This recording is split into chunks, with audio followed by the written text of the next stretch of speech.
Oui, bonjour. Alors je vais juste faire un petit rappel à une prière assez importante, moi j'estime même très importante. C'est un verset des psaumes qui dit Akshiva el Rinati qui daluti meod Atsileni mirotfai qui amtsu mimeni. Ce qui veut dire écoute ma voix de ma prière dans ma pauvreté, dans ma faiblesse. Et là c'est le Messie qui parle, c'est David qui parle d'abord, c'est David avant tout, et c'est le Messie qui parle, qui dit comme ça, dans ma faiblesse, parce que le Messie est appelé aussi Dal, de pauvre. Ashrei al Dal on dit d'ailleurs. Méod, or Méod, ce sont les mêmes lettres, et extrêmement. Or les mêmes lettres que Méod sont les lettres de Adam, ce qui signifie que effectivement cette disposition adamique qui est dans le Messie, c'est-à-dire complètement universelle, ouverte au monde entier, à la terre, de la terre et même de l'univers, eh bien, quelque part, elle a été complètement amoindrie, elle a été muselée par un système qui l'a étouffée, et devant cet étouffement, il dit Dalutiméod, j'ai été absolument tombé au niveau le plus bas, et Méod, de cette disposition adamique universelle, je suis tombé dans le niveau où tout autour prédomine et domine le sectarisme, et chacun voit sa propre religion, sa propre vision des choses au travers de son point, il ne regarde pas ailleurs. Alors là, devant cette vision des choses, l'âme du Messie se lamente devant Dieu et elle dit oui, j'ai été énormément rabaissé de ma dimension, moi qui suis ouvert à l'univers entier, qui suis ouvert à la terre et à tous les humains, qu'on retrouve au travers du mot Méod.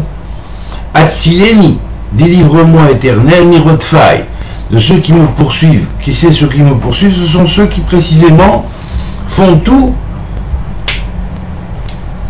et ont toujours tout fait pour empêcher le Messie de se dévoiler. Alors, à chaque fois que le Messie potentiel a existé dans l'histoire de l'humanité, eh bien, immédiatement, on a tenté de le museler pour empêcher la graine de germer, parce que si la graine commence à germer, eh ben là, ça s'appelle Tzoméach, c'est un des autres noms du Messie, et là, Tzoméach, on ne peut plus l'arrêter, c'est terminé. Tzoméach, ça veut dire germant, germinant, ascendant. Alors, justement, David demande, en voyant la progéniture, il dit Atsileni, délivre-moi, mirotfai, de ceux qui me poursuivent, qui amtsu mimeni, car ils sont plus puissants que moi, plus courageux, plus puissants que moi, mais ça ne veut pas dire qu'ils sont plus courageux. En fait, ils sont dans leur vindicativité, dans leur volonté absolument d'éteindre la voie du monde, de l'unité du monde, et le passage à véritablement un autre monde, bien ils se dressent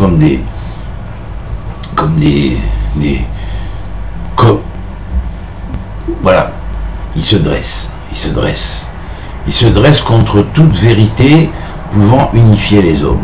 Alors bien sûr, là, dans la valeur numérique de ce verset, lorsqu'on ne prend pas tout le verset, mais on prend les rachetés votes du verset, c'est-à-dire toutes les têtes de lettres du verset, c'est très intéressant, on a la valeur numérique 270.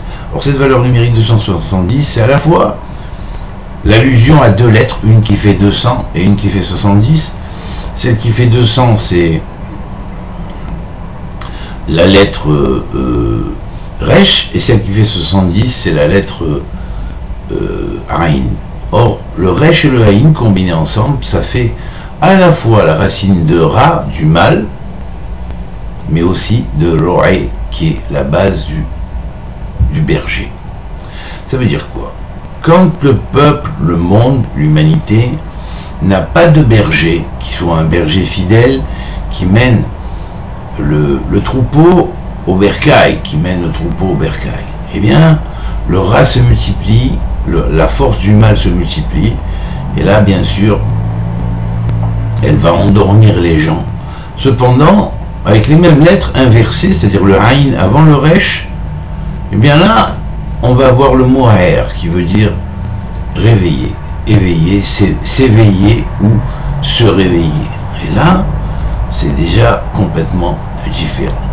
Alors quand on va se réveiller, bien sûr, la même valeur numérique 270 va devenir caner. Il va être comme on pourrait dire une bougie, une veilleuse, hein, une lampe de chemin, hein, comment ils s'appelaient les lampes portatives qu'on avait à l'époque, hein, sur le chemin pour éclairer le chemin dans la nuit. Et donc ça, ce sera comme un air, c'est comme une veilleuse qui va t'éclairer dans la nuit. Voilà. Et donc une lumière qui va t'éclairer dans la nuit. Alors ner, kener, c'est aussi ken et ner. Vous voyez, c'est 270, mais c'est aussi ken et ner. Ken, c'est 70, vous voyez. Ken, c'est 70 comme les 70 nations, comme les 170 âmes qui sont la base de tout Israël, qui doit transmettre ensuite cette universalité au monde entier, à la terre entière, et après aux civilisations cosmiques aussi, se connecter, puisqu'on sait qu'il existe un Israël cosmique aussi, et donc unité des nations aussi cosmique avec 70 rameaux. Et donc, Ken et Ner, par la positivité, tu pourras éclairer le Ner. Il faut être positif, et là, le nom de Dieu qui sort de ce verset-là, il est extraordinaire, parce qu'en fait, quand on le conjoint avec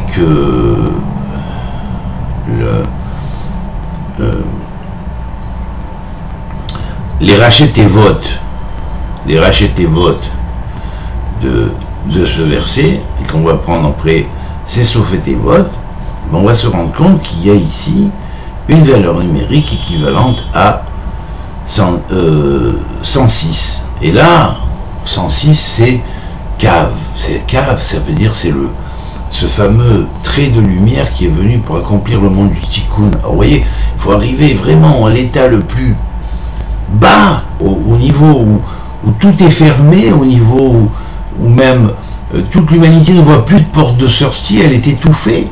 Jusqu'à même la voie de l'éveil, elle est complètement étouffée, elle est poursuivie sans arrêt, et puis jusqu'à un moment où cette voie de l'éveil se réveille, et là la tzmira va commencer, c'est-à-dire le réveil de la plante va commencer, la vérité va commencer à germer, et là le cave, qui va représenter ce rayon de lumière, c'est ce rayon qui va aller jusqu'aux confins du monde, et qui va être l'axe du monde, et axe qui trouve son point central ici sur la Terre.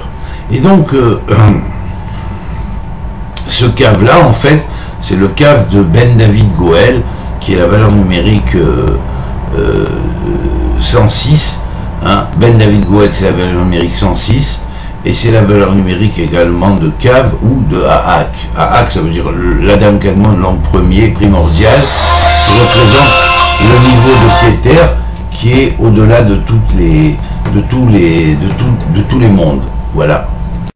Et alors la merveillosité de ce verset, c'est que lorsque l'on conjoint ces têtes de lettres avec ces fins de lettres, eh bien nous allons avoir la merveille des merveilles, qui est le mot shalom, c'est-à-dire la valeur numérique 367, 16, qui est la clé, qui est le mot shalom. On dit shalom, c'est Dieu, puisque son nom est Shalom, et il est Shalom, et donc, en même temps, quand on permute les lettres de Shalom, c'est Moshel, ça veut dire, c'est le pouvoir suprême, le fatum suprême, c'est la destinée spirituelle suprême, qui va gérer le destin des êtres, et s'installer, et guider toutes les brebis vers le bon sentier, vers la bonne bergerie, par le biais de celui qui aurait été choisi comme le bon berger, qui ramène tout le troupeau à la bergerie. Voilà, je voulais donner un petit espoir. Et puis maintenant, si vous voulez bien, on va faire le mantra de ce verset. Alors le mantra de ce verset, c'est comme ça. On va prendre les racheter votre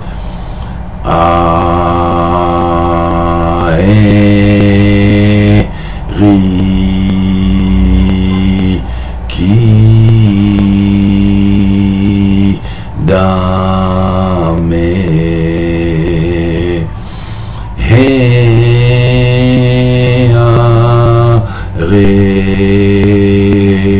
ka dame.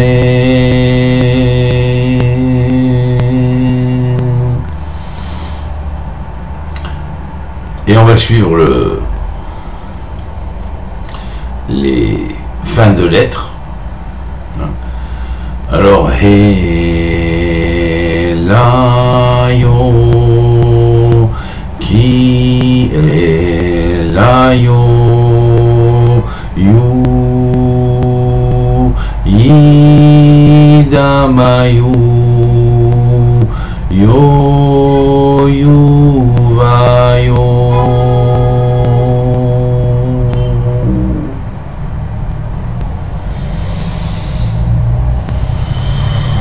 Fait ce qu'on appelle Nikut Noa, c'est-à-dire en fonction de la racine du nom de la lettre. Et la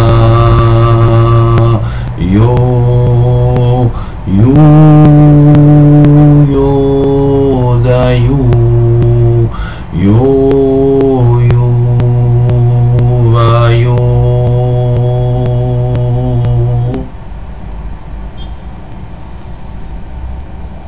Et la méditation, ça consiste à se concentrer maintenant sur ces mantras, ce mantra kabbalistique, et puis en même temps se connecter avec la signification du verset. Voilà, comme on l'a expliqué avant. Alors vous le faites, faites-le parce que ça renforcera les choses. Et puis je vais dire un autre verset avant de partir, avant de terminer ce petit cours très rapide. C'est le fameux verset du rappel qui contient 60 lettres. C'est le fameux verset qui dit Vezacharti et beriti Yaakov, Ve'af et beriti Yitzhak, Ve'af et beriti Abraham, Eskor ve'haaretz eskor, qui signifie et je me souviendrai de l'alliance avec Jacob. Et après on va plus haut que Jacob, on va avec Yitzhak qui était le père de Jacob. Ensuite avec l'alliance avec Yitzhak, puis de l'alliance avec Abraham, Eskor, Varetz Eskor, je me souviendrai de la terre, Eskor, Ve'haaretz Eskor, je me souviendrai et je me souviendrai de la terre. Voilà. Alors ce verset-là contient 60 lettres, c'est une grande clé, parce que 60 lettres, ça correspond au nombre 60 qui est le Kéli, la base du Kéli, du récipient qui a été brisé, et à cause de cela il est tombé dans le sommeil et que nous devons réparer. Et cette réparation se fait par le souvenir, en partant du stade le plus proche dans les générations à un stade plus lointain dans les générations, à un stade plus lointain dans les générations, et comme ça on arrive après au stade primordial. Et ben c'est un petit peu une manière de dire bon, c'est remonter tous nos ascendants jusqu'à l'Adam premier. Voilà, c'est une manière de, par ce verset, évoquer toute la chaîne des générations. Alors, à vous tous, je souhaite une bonne fin de soirée, et que Dieu vous bénisse, et à très bientôt. Au revoir.